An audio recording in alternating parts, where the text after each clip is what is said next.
What would you do to someone who... These are the ones that we're going to be mailing out. Ilaha. Illa. Allah.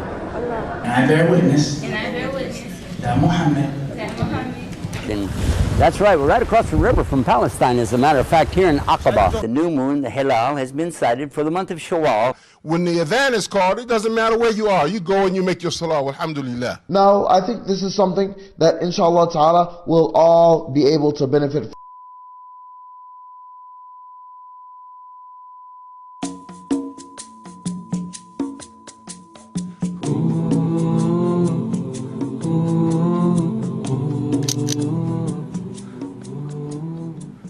Log in now and make your contribution today to support your favorite project at donatetoislam.com.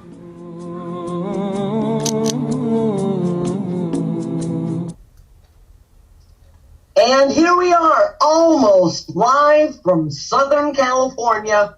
Let's talk about it with our beloved Sheikh Yusuf Estes. And here he is. Aha! Yes, you're absolutely right. Here I am, almost live, coming to you from our studios right here.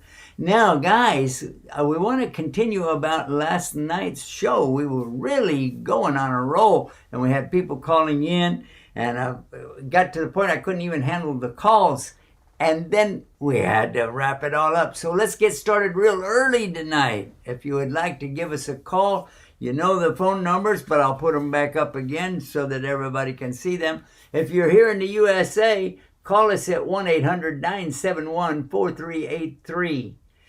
And if you're overseas somewhere out of the country, you can use WhatsApp and call us on 817-546-3396. All right.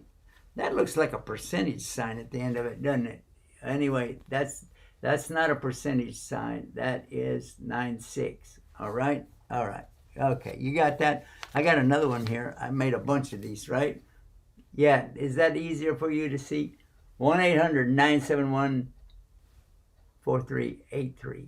And then if you're outside the country, 1-817-546-3396. All right, now everybody. And you know what? You're sitting there waiting for somebody else to call, and then you'll call. You know what? And that's why all the lines get jammed up at the same time. Don't wait. Be the first, because whoever is first in doing a good deed, anybody that follows them after that, they'll get the first one. He'll get the good deeds of all those others. Yeah, that's why we encourage everybody to be first. Be first. Be the first one in line to pray. Be the first one to offer charity. Be the first one to support a good cause. Be the first one to call in right now. All right? All right. Of course, you need to have something to say when you call in. Don't just call in and go, oh. Alhamdulillah. We have another guest with us tonight, picking up where we left off. Here is all the way from Ann Arbor, Michigan. This is former pastor of the Baptist Church for over 40 years. Yes. And is still in love with Allah, still in love with Jesus, still in love with religion as it is understood from the Muslim point of view. Here he is. Assalamu alaikum, Richard Kiefer. Wa alaikum salam. How is everybody doing tonight? Alhamdulillah, everything is well here in Michigan. And we're looking forward to a very exciting Let's Talk About It program. And I'm hopeful that all of what we're saying and what we're discussing tonight, we're hoping that it'll appeal to everybody. Oh, oh man. Oh. How's that? All right. I thought I was the only one who came up with the corny jokes, but yeah, where's Abu Hafsa when we need him, huh? Yeah, yeah. Abu Hafsa, yeah, he could read. Yep. MashaAllah. Yeah, he's good with those. So we're excited tonight. This is a a beautiful either end of the week or beginning of the week, depending on how you look at it.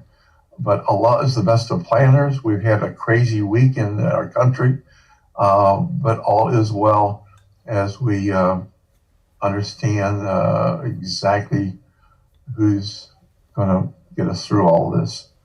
So, alhamdulillah. Alhamdulillah Rabbil Alameen. Well, you know, Sister introduced me, but I think we should go back and give her a proper introduction. Sister Kim, she's with us right now. She introduced the program for you tonight. Sister Kim is in Yuma, Arizona. Sister Kim, salam alaikum. Wa alaikum assalam. How you doing? Alhamdulillah, doing pretty good. Everything is beautiful here in Yuma. Unfortunately, I have some sad news to open the show with. As we've been talking about what's been going on in our capital and things like that. Sadly, another Washington, D.C. police officer lost his life in relation to the riots. Oh, no, that's 6 now. Let's take a phone call, and we have somebody calling us right now. And salam alaikum. MashaAllah. Who is this and where are you calling us from? My name is Hajj and I'm calling you from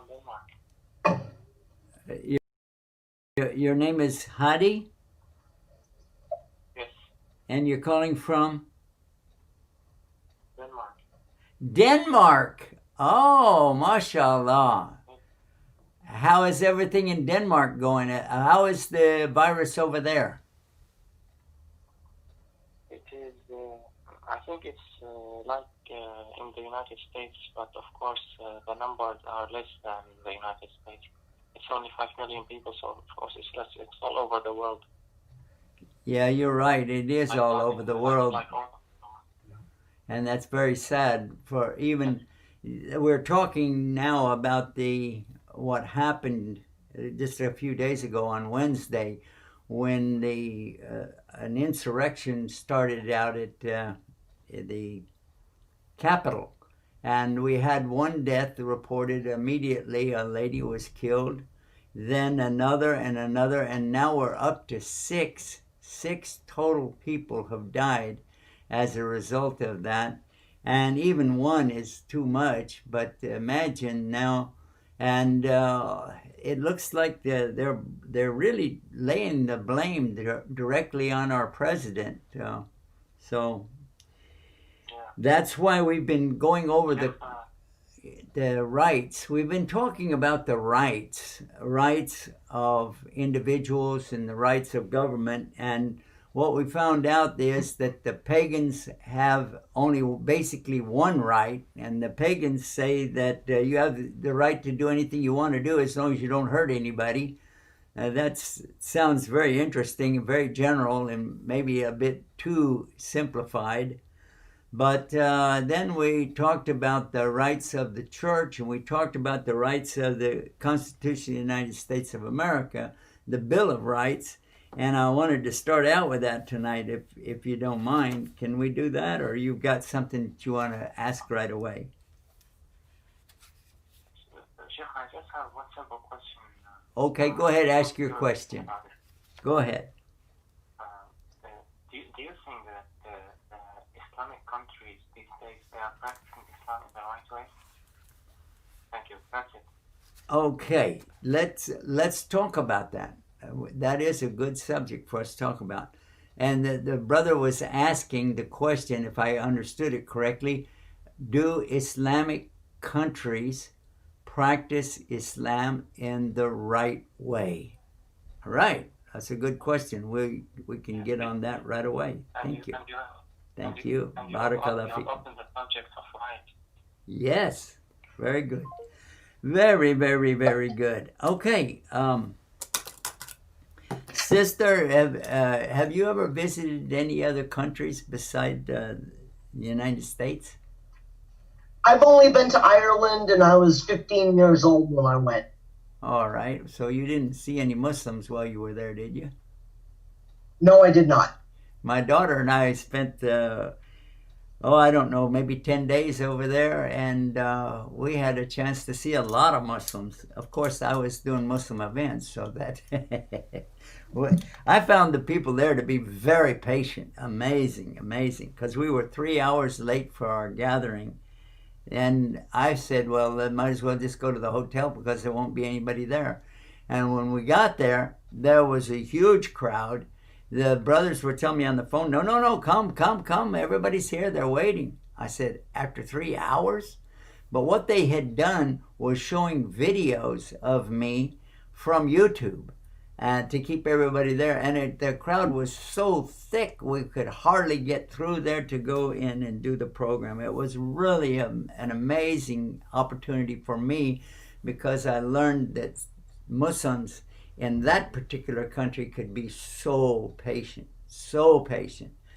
much more patient than they are here in the States. But yeah. Anyway, sister, what about here in America? Did you obviously we met you at a Muslim event, so I know you know some Muslims. What do you think about where you were from in South Dakota? Were there a lot of Muslims there? No, I was the only one in town. And if I wanted to go to a mosque, I could go to one in Sioux Falls, but they only spoke Somali. Or I could drive 4 hours to Minneapolis, where they would have the khutbah and stuff like that in English. Wow. So in South Dakota, I think you were in Watertown? That's correct. So in Watertown, South Dakota, you were the very best Muslim there. Yes, by no stretch of the imagination, I was the best Muslim in town. Yeah, I like that, because you were the only one. Woo! I remember when in Midlothian, Texas, when I made Shahada, I was the best Muslim there. Well, no, I wasn't, because my daughters were there, so yeah. Well, I was one of the best. How about that?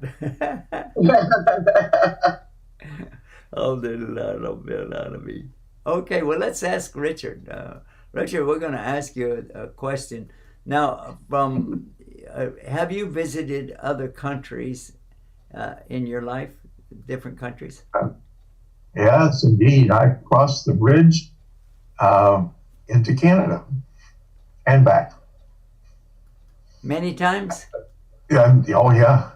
It's it's like half an hour away from here. So we can't go there now because Canada doesn't want us crossing the bridge because they got their program for COVID, and we have ours that's just a little too loose for their liking. So the bridge and the tunnel and the bridge up in Port Huron, and they're all closed. But we used to go there and travel often.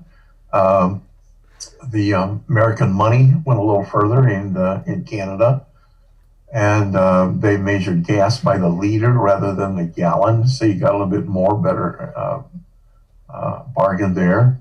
But we used to go there all the time. But I don't recall ever seeing any Muslims. I'm sure there's plenty. But then again, the last time I was in Canada, I wasn't probably looking for any. But saw a lot of French people as we ventured up towards Montreal. But other than that, I've not traveled much. If I get a chance to get to a Hajj, that'll be a major trip for me. Well, we'll work on that. You would talk with Brother Yusha, and let's see what we can do, because he kept up with all the contacts from the last time we made Hajj again last year, and we took him with us, and so you got to visit with him and see what he can do. Yeah, it'd be safer there than in Washington, D.C.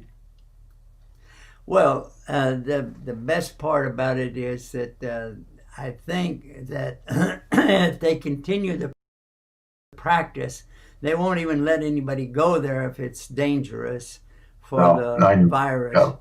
but also in the experience that we've seen so far, that they do allow people to make the tawaf, but their distances are approximately 6 feet apart, and they are wearing masks and so on. But I understood that some people still got the virus there anyway. So, yeah. And now, by the way, Richard, the government, well, the Islamic government, if you will, the ones who operate or run the show as far as Hajj, Ramadan, Tawaf, and Taraweeh, all of the different things related to that, they're telling us now that the ones in charge of the masjid there, the big masjid, and also the big masjid in Medina, they're saying that they prefer people not to come in Ramadan. Stay home and do your Taraweeh at home. And they're not pushing for anybody to go to any masjid right now, because they really want the Muslims to be in good health and be strong. And the way to do that, they're saying, is to avoid contact with other people right now. So that's, and so that brother brought up a good subject, because in Saudi Arabia, they focus real heavily on what Islam is saying about this or about that. And along the way, I think that we should deal with this topic, because some people do ask us about what are the rights in the Muslim countries, because they're not the same. However, the law, Islamic law, coming to us from the Creator, it is very crystal clear on what it is. But then there are some things where people get off into other areas, and then they will make up their own rules, regulations, laws, etc. And what we see with that is that sometimes it doesn't really agree with a lot of the human beings, especially some of the Muslims. You know what I'm saying? Sure. Yeah. I understand. I just hope that works out. And, vaccines are starting to become available. Here in Michigan, the first vaccines to the general populace begin tomorrow. And so we have to... That's great. I'm glad to hear that. Yeah, we can click online and make an appointment beginning tomorrow. And hopefully take a shot in the arm for health. And so we can get a shot, and then a week later, so you get a booster, and then you're supposed to be pretty good to go. So now are you, it'll work. Richard, are you able to get the shot yourself? Are you and your wife are able to go? Yeah, Michigan has determined anybody 65 and older are part of the first, after the health workers. Those 65 and older, teachers, and a few other categories are supposed to get the shots and the vaccines. So I had heard that it was going to be 75 and up. I was like, oh man, but no, Michigan came up with they want people 65 and up. So I almost qualify. Well, I qualify for that pretty easily. So, but yeah, that'll be good.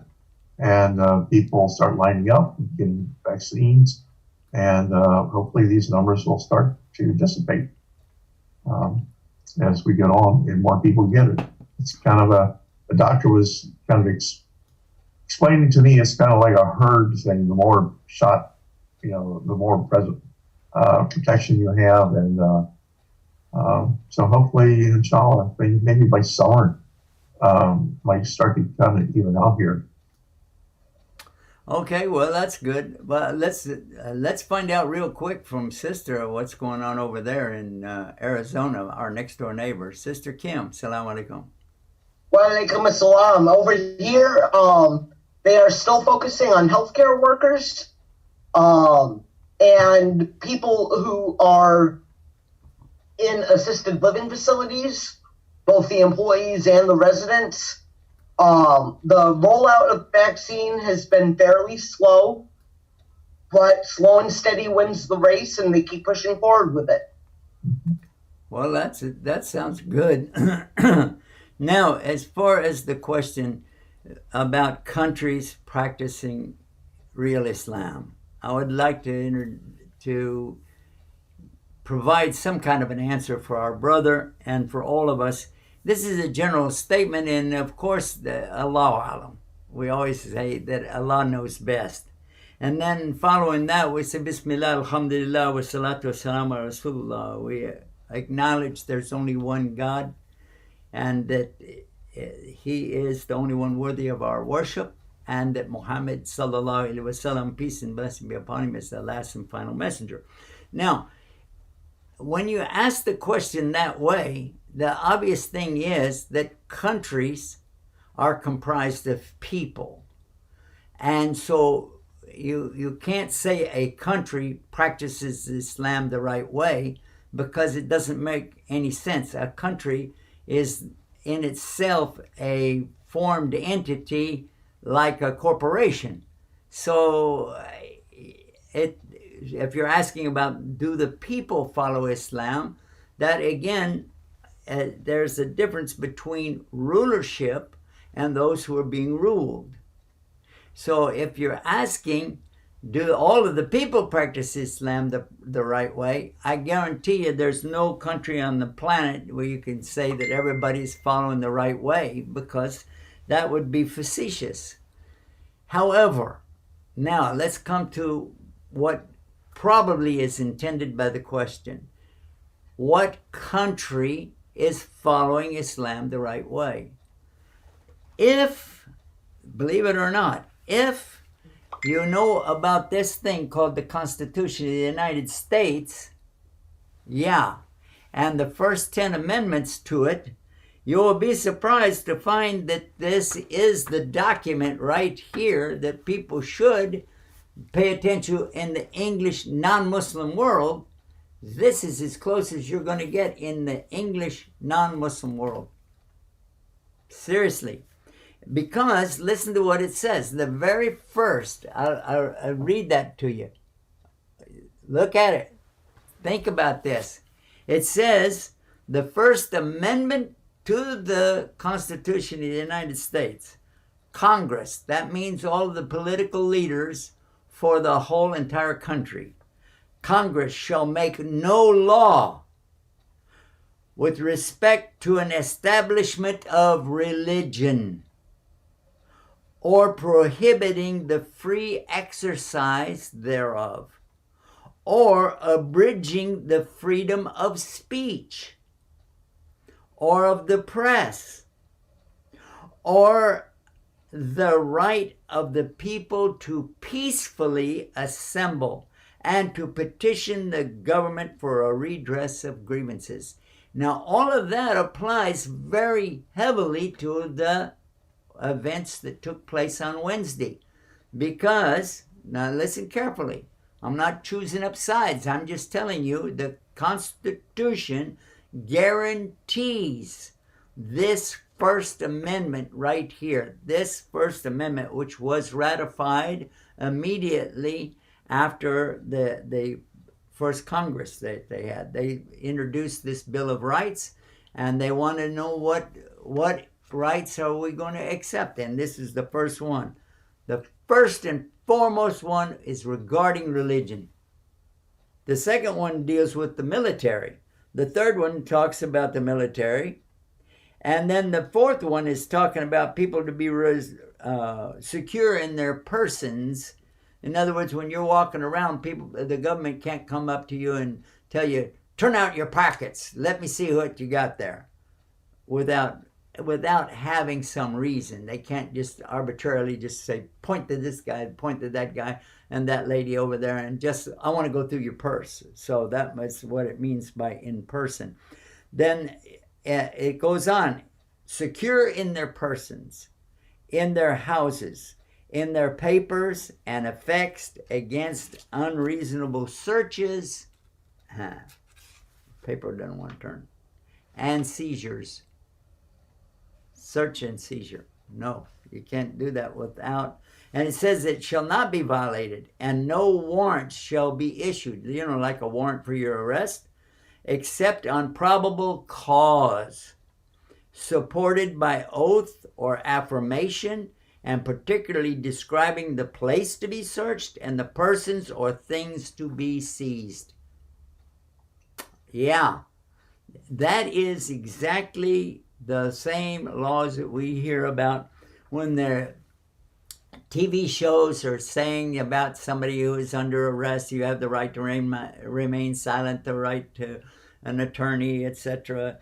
All of these things are antedated. They are coming right after the Constitution of the United States. And so this is amazing that the very first thing to mention was religion. Why? Because the people that came from England were fed up with the church there and the way that the government was enacting, like, giving you if you weren't a part of that particular church, then you really didn't have any way to go. If you were part of the mainstream church, okay, then that would help you, but not, oh yeah. So the freedom of religion is expressly offered here. Congress shall make no law with respect to an establishment of religion, or prohibiting the free exercise thereof. You can exercise your religion as you wish. Or abridging the freedom of speech, the freedom of the press, the freedom of the right of the people to gather together peaceably. It said that, it wasn't added later, that was right in there. Peaceably to assemble and to petition the government for redress of grievances. Now, why did I mention all of this? Is because what happened on Wednesday, I'm sure that a lot of the folks that went out there were exercising this First Amendment right. Those rights mentioned in that very First Amendment, they wanted to peacefully assemble. Okay, that's in there. They wanted to have a redress of grievances. In other words, I have problems here and I want the government to solve it. So I can do that. You couldn't do that in Britain at that time. You couldn't do that in what we call the British Empire at that time. So this seems to me that freedom of speech, the right to peacefully assemble, they said peaceably. Yeah, okay. So then to have a redress of your grievances, you can go out and say, hey, we want our rights. And this is what we saw initially happening. But once they went past the barriers and went past the guards and went past the different places that were sanctioned off at that time, because they had a very specific purpose to gather. It was a ceremony where the Speaker of the House, whoever's the head of the Senate, the head of the Senate, which is the Vice President. And it tells you in the Constitution that that's his role, that he has to do that. That I read that in the Constitution. It's there. So he was just doing the ceremony of listening to the votes from the various states, the electoral votes, and then being sure that they were all certified, and it was already a done deal. It was already acknowledged, and he was just going to be there to do his job. And whenever some people started saying that they were going to go after this particular individual who, and do harm to them or grab them or occupy their offices, that's where it stopped being a peaceful assembly and turned into a riot, especially when there was confrontation with the authorities trying to stop them. and they went on. And as a result, 6 people died from that. And there's no telling how many of them transmitted the COVID virus as well, but that's a secondary issue. I'm going to take this short break right now, and then we're going to come back and pick up with the rights. I want to talk about the rights that Islam has. So while we're in the break, please share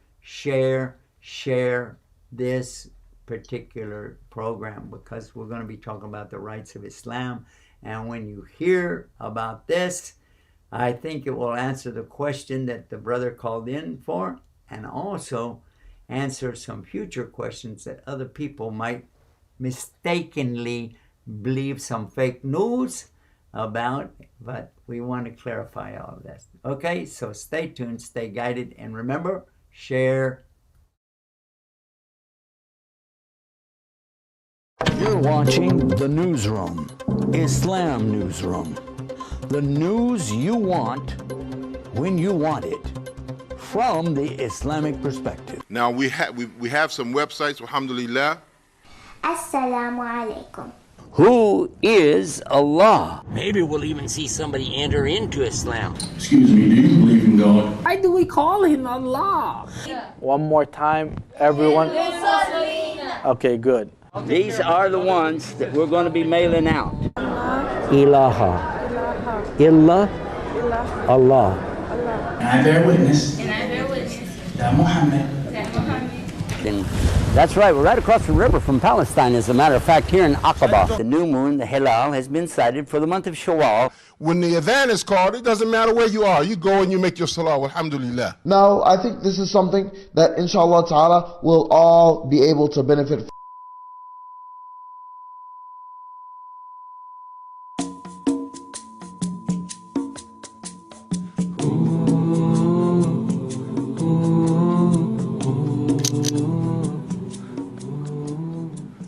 Log in now and make your contribution today to support your favorite project at donatetoislam.com.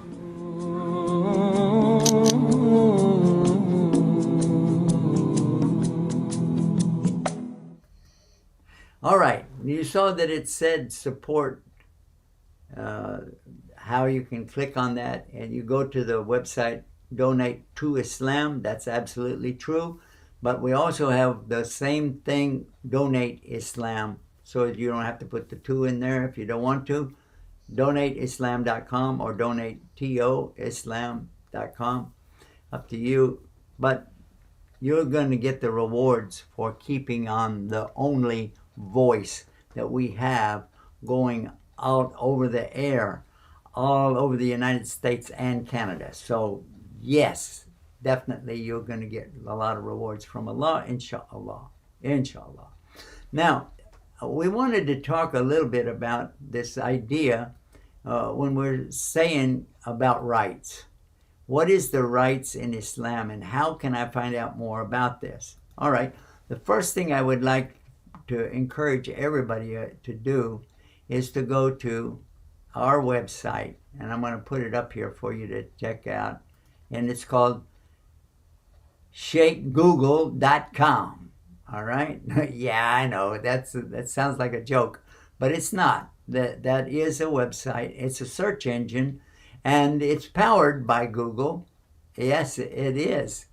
And they allow us to use their search to go through our many, many websites. We have over 4,100 domains, and I would encourage you to check them out. And how you can do that is go to our website that I just told you about. We call it Shake Google, but you can also call it, there it is, Shake Google. All right. But the other one is called searchforislam.com. Yeah, Shake Google or searchforislam.com. Now, if you'll notice that I've already typed in rights and the word Islam, and then I've also clicked it so that it would pop up. Now, let's move it up a little bit. There you can see. All right. It's telling you the videos that we have on our various websites about the rights, women's rights, and the rights of children, the rights of the husband, the rights in marriage, and so on. All of these are essential for us to understand and get the right picture about this topic, all right? So you can click on it. Now, there at the bottom, you see those little numbers on there on the left side? Okay, that means you're on page 1. But if you want to be on page 2, you just click the number 2. Okay? Simple as that. All right? Now, I would like to also ask, let me see if I can put that back up for you. All right, here you go. I would like to ask you to share this with others, because whenever you click on any of these numbers at the bottom, you're going to see it's going to give you more rights, like this. And let's just review some of these rights. The rights, but here's the main thing that I wanted to talk about. This is my point for the last 3 days, and we didn't get to it, but we're on it right now. We are talking about rights, but there's something else. Whenever you have your rights, if you're a dictator and everybody has to give in to you, okay, then only one person has rights. Yeah. Everybody else is right. They have the right to obey you or die or whatever. You know what I mean? So that is why Islam always talks about your rights, but also your limits. What are the limits? And this is the thing that we should be interested in, because living in an American country, we live in America or Canada. Canada is part of the Americas, by the way, if you didn't know that. And whenever you're in a country that has a government that's constructed to offer rights to the people, the first thing you want to know is, what are my limits? That's what you need to know. What are my limits? And believe it or not, when our sister Kim was talking about the pagan religion, Sister Kim, I think you're still with us? Yes, I am. Okay, well, repeat for us again, what was the very simple statement that you made about the rights as a pagan? Pagan rights are stated as, do as thou wilt, and thou harm none. So basically, do whatever you want to do as long as you don't hurt anybody else. Right. Okay, now this is a brief summary, really, but you could say that Islam is going along with that to a point, but I want to emphasize, what are the limits? What are the limits in Islam? And this is something that the very basics, I'm over here on the categories now, and I'm clicking on the basics. And this will tell us what the basics are. Explaining Islam to non-Muslims, salvation in Islam, salvation by blood or mercy, all right? Now what about the rights? And this is the Shahada. Let's bring that one up.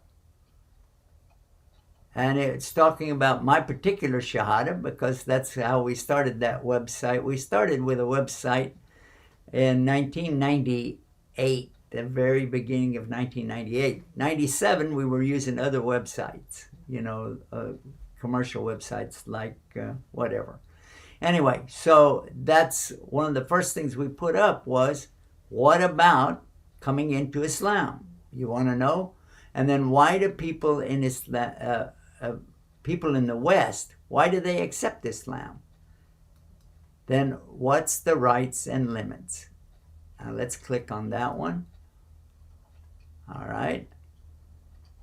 Now, notice what it says. It says it real clear. Islam, or, and I got this from one of the lectures of Imam Suraj Hajj. He said, some sisters came up to him and they were talking about something, and they said, is that Islam or His-Slam? Yeah. And so I capitalized on that, and we used this. So when you click on this, this will give you the idea about Islam and his slam, all right? Let's see if we can extend that over a little bit. There it is. These questions are coming up about this, so you can find out. And where's the best place to get all of this information? Right here on this, here we go. Our search engine, search for Islam, Sheikh Google. Yeah. All right. So now I want you to call in with your questions. What does Islam say about this, about that, about this, about that? Now's the time to ask us. And while I'm talking, you can call in. And again, I'll put up the phone numbers for you. And you can see that, 1-800-971-4383 if you're in the United States. Hey, I got this thing falling apart here. Okay, and if you're outside the United States, use WhatsApp and call us on 817-546-3396. All right, you can do that and give us a call. We'll take your call, even though that I'm going to be talking. So a country that has Islam, or in other words, Muslims in it, the most populous of the countries of Islam will be Indonesia. Yeah, I know, the islands in the South Pacific. I know. But that is where you'll see the most Muslims. I know, I've been there, okay? And of course, Malaysia, you'll see a lot of Muslims there. Big percentage, the majority of the people. And in Pakistan, also, the vast majority are all Muslims.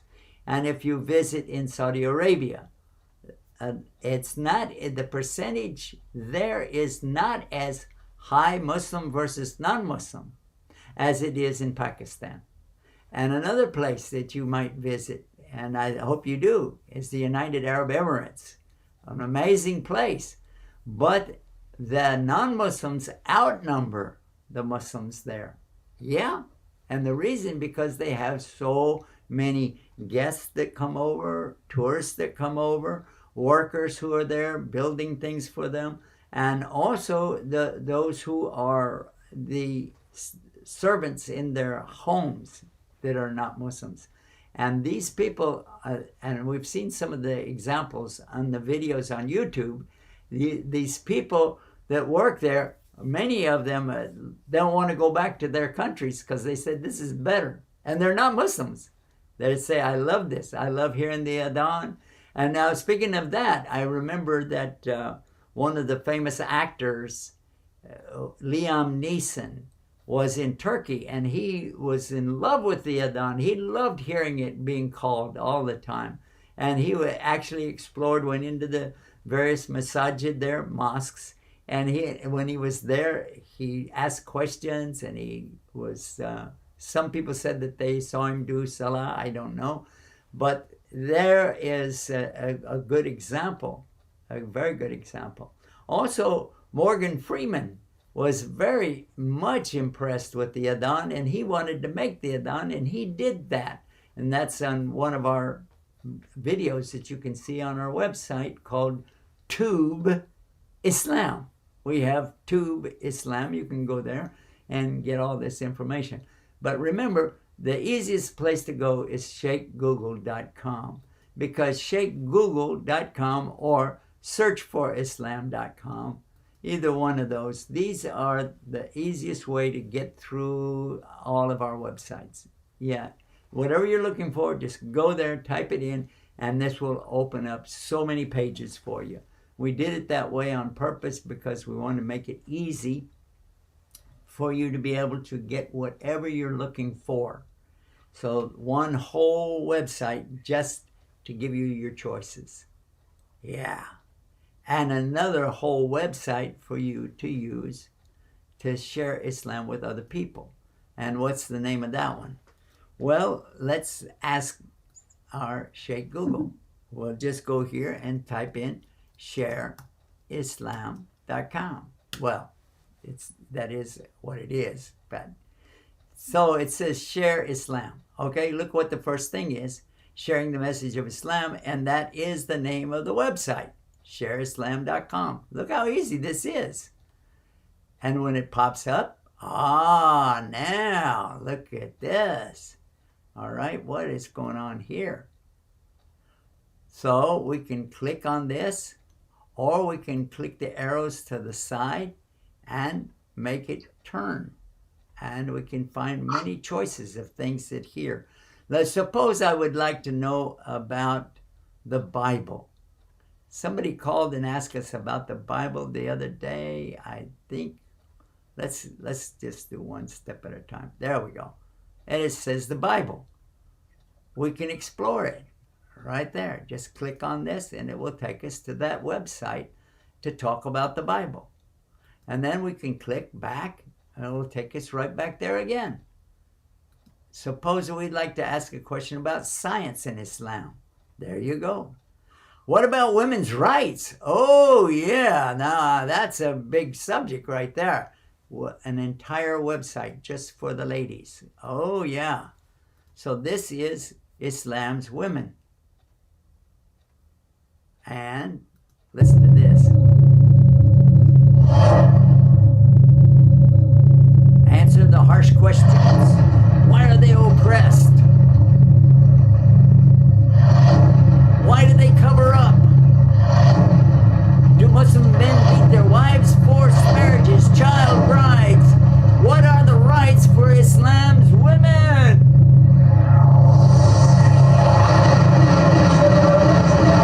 The believing men and the believing women, the Muslim men and the Muslim women, the fasting men and the fasting women, the charity-giving men and the charity-giving women, the patient men and the patient women, because Allah is making sure you understand that men and women are the same in front of Him.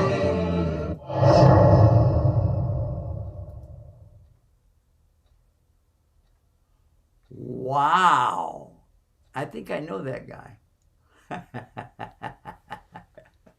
So, yeah, you can find a lot of information just going to search for Islam, or in this case, check Google, and you'll be able to, inshallah, you'll be able to find the things that you're looking for. Now, this, almost all of it is in the English language. If there is Arabic, we translate it so that you'll be able to understand what's going on. Now, this brings us to another subject. What about, somebody tried to call us and we missed the call. So if you're trying to call us right now, just call again. And I'll turn that up so that we'll hear it better. All right? Yes. Okay. Now, we already talked about the rights according to Christianity, and we spoke about this. But the first and foremost right in Islam is the right that's mentioned in the Old Testament of the Bible. And we had that read to us last night by Richard, and I'd ask him again if he didn't mind to read it again for us. That's in, I think he read it from the book of Exodus, chapter 20, and it was telling us exactly, and it's God speaking. It wasn't Moses speaking. It was God speaking to Moses, and he recorded this, okay? According to what we know from the Bible, and as we've mentioned already, there are not any reliable documents that we can say from the time of Moses, Abraham, or David, or Suleiman, or even from Jesus Christ. There are no actual authentic documents from that time period, okay? But we accept that there must be something like that because we have it in the Quran anyway. Alhamdulillah. So, Richard, are you still there with us? Yes, I'm still there. All righty. MashaAllah. If you have that available, maybe you'd like to read that to us. Inshallah. The first right. Exodus 20, you're getting there. All right.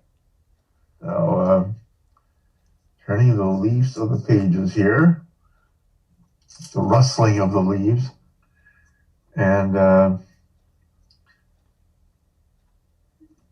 It was in the whole process of starting 20, chapter 20. chapter 20. And the Lord and God spake all these words, saying, I am the Lord thy God, which brought thee out of the land of Egypt, out of the house of bondage. Thou shalt have no other gods before me. And thou shalt not make unto thee any graven image, or any likeness, or anything that is in heaven above, or is in the earth beneath, or that is in the water under the earth.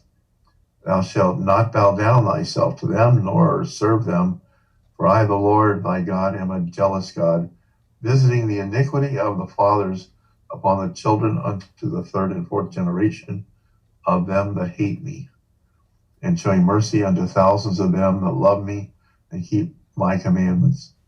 Thou shalt not take the name of the Lord thy God in vain, for the Lord will not hold him guiltless that taketh his name in vain.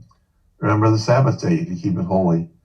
6 days shalt thou labor and do all thy work, but the seventh day is the Sabbath of the Lord thy God, in it thou shalt do not do any work. I'd like to interrupt you on this one. Yeah. Because we got to this point. Don't lose your place there. Yep. But we have 4 commandments out of 10, all applying to the worship of Allah. Yeah. First and foremost, no God beside God. Second of all, no statue, no image to try to get to God through an image or a statue. Okay? And then the third one is not taking God's name in vain. Vanity means that to associate yourself with God. A lot of people say that not to curse with God, to say, well, Lord, I'm going to ask God to lanat Allah. You know, that means a curse upon you. But the actual meaning is that you don't assign God's qualities or attributes, characteristics to anybody. Unless what? Unless you put abd. And that's why we say abd, which means slave, servant of God. We can be Abdullah, a servant of God, but we can't be God. So that is one of the things. Now the fourth thing, it says, remember the Sabbath. Can you know the languages very well? So I'm going to ask you, what is the English meaning of the word Sabbath? What does it mean? I'd say it's a day of rest. No. The translation of the word. I don't have that in front of me right now. Oh, okay. It means 7. Okay. It's the same word. It's the same word, but pronounced a little bit different. Sabah, Sabah. Very similar. Arabic, that is 7. And in Hebrew, that is 7. Remember the 7th and keep it holy. That's why there are people who call them Seventh-day Adventists. The people of that particular division of Christianity, they call themselves Seventh-day Adventists because they hold dear to the scripture that says, remember the Sabbath and keep it holy. Right? Yes. Yeah. And some people will do that to very, very detailed of not working or doing anything on that particular day. Well, because it's in the Bible. It tells them very clear, right? Well, there's lots of things in the Bible. Some of them get observed and some of them don't. And but this is the seventh day, is the Sabbath of the Lord thy God. In it thou shalt not do any work, thou, nor thy son, nor thy daughter, thy maidservant, nor maidservant, nor thy cattle, nor thy stranger that is within the gates. For in 6 days the Lord made heaven and earth, the sea and all that is in them, and rested the seventh day. Now, Wherefore, that's where we would take an exception to this whole thing. Yeah, for sure. Yeah, because we would. Yeah, I got tired. Yeah, God doesn't ever get tired. He doesn't rest. All right? No. But we do have many times in the Quran about the 6 days. Many, many times it says in the Quran, هو الذي خلق السماوات والأرض في 6 أيام ثم استوى على العرش. And the translation more or less, you'll see different versions of it throughout the Quran, but the basic thing here is He is the one, Allah, He is the one who created all of the heavens and the earth. Okay. And then he said, in Sitta Ayom. And Sitta means Yeah, that's like the Hebrew word, Yom. Yeah, and Yom Kippur. Right. Yep. And we say Yom al-Ahad. That is Sunday. Yom al-Ahad is Sunday. But that's not the day of worship for true believers, because that was the sun worshippers' day of worship. They worshipped, and that was when the Catholic Church took over a sect of Christianity 300 years afterwards, and then tried to backdate all of their stuff to make it look like that they had been always the Christian thing. But they weren't. They were the Roman Universal Church, and that's still called that today. If you know how to translate the word Catholic into Koine Greek, it becomes universal. So it's still the Roman Universal Church. They never even changed the name of it. Alhamdulillah. Yeah.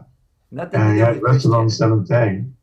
Wherefore the Lord blessed the Sabbath and hallowed it. Honor thy father and thy mother, as thy days may be long upon the land which the Lord thy God giveth thee. Thou shalt not kill. Thou shalt not commit adultery. And thou shalt not steal. Thou shalt not bear false witness against thy neighbor. Thou shalt not covet thy neighbor's house. Thou shalt not covet thy neighbor's wife, nor his manservant, nor his maidservant, nor his ox, nor his ass, nor anything that is thy neighbor's. And then it goes on to describe all the different situations that were at that event. So those are the rights that we have. But you see, I love this because this gives us the best opportunity to focus on what Islam is teaching us today. God has all the rights up front, and he's listing 5 of the things about what you have to do and what you can't do. 5 right away. The first 4 are related to God. The second one is just like Islam, because we say, all right, number 1, no God beside God. Number 2, don't make any statues or images of God. Number 3, don't use the names of God in a vainglorious way. And then number 4, remember that you have a day that you worship God. And this is chapter 62 of the Quran, and that tells us about Yom Jummah. Yeah. And then number 5, and this is the same as Islam. The same as Islam, number 5, it says real crystal clear in a hadith of the Prophet ﷺ, who has the most rights upon me? Listen to this. Who has the most rights upon me after Allah and his messenger? That's the way the question is coming. After Allah and his messenger, who has the most rights on me? The answer was your mother. And then who? Your mother. And then who? Your mother. And then who? Your father. And that is exactly what, look at the first 5 of the commandments. The first 4 are dealing with God. The 5th one is dealing with your parents, even before talking about don't murder anybody. Even before that, don't take an innocent life. And that's also in the Quran. You can find exactly what God expects from you by going through the Quran, but you don't have to deal with all of the he begat, she begat, they begat, and this, and the list of all the generations of this one or generations of that don't match up from one book to another anyway. So you don't have to deal with that. In the Quran, it's God speaking to you. God is speaking to you. Just like I'm speaking to you right now, God is speaking to you from the Quran. And the best way to get the Quran is to hear it, because Quran means recitation. So guys, if you didn't share this yet, shame on you. You should have shared it from the beginning when I told you to do it. But at least do it now. Do it, do it, do it. And this is how you can watch it. Oh, and by the way, stay tuned because we got some more stuff coming up. Thank everybody for watching, and stay guided.